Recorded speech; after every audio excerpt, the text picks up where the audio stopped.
Hi guys, yes, this is Charlie, Absin Charlie, and you're watching Absin Charlie Shorts. Harap po natin, in front of us is Honor 600 5G.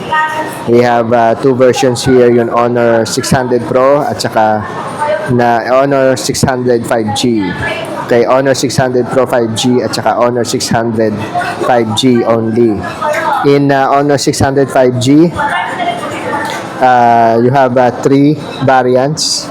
Okay, one is 24 on top here. We'll flash the price later. 24 RAM and 512 ROM. The other one is 24 RAM and 256 ROM. And the last one, the most affordable one, is 16 GB RAM, 256 ROM, and then it comes in three colors. It's like charcoal gray, and then orange, and then white. Okay, it has AI inside, 200 megapixel camera, 7,000 milliamp battery, and Snapdragon 7 Gen 4.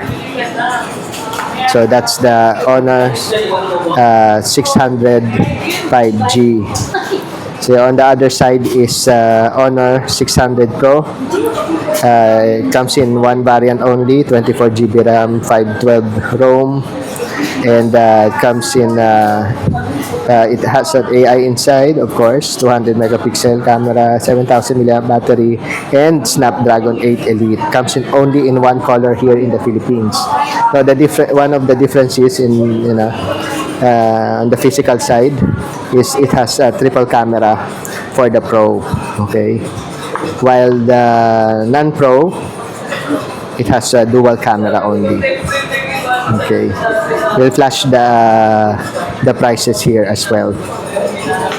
So that's the Honor, and you could do a down payment to do some reservations, phone reservation. It's only 500 pesos here as SM Fairview on a concept store, and you could get your phone on May 30.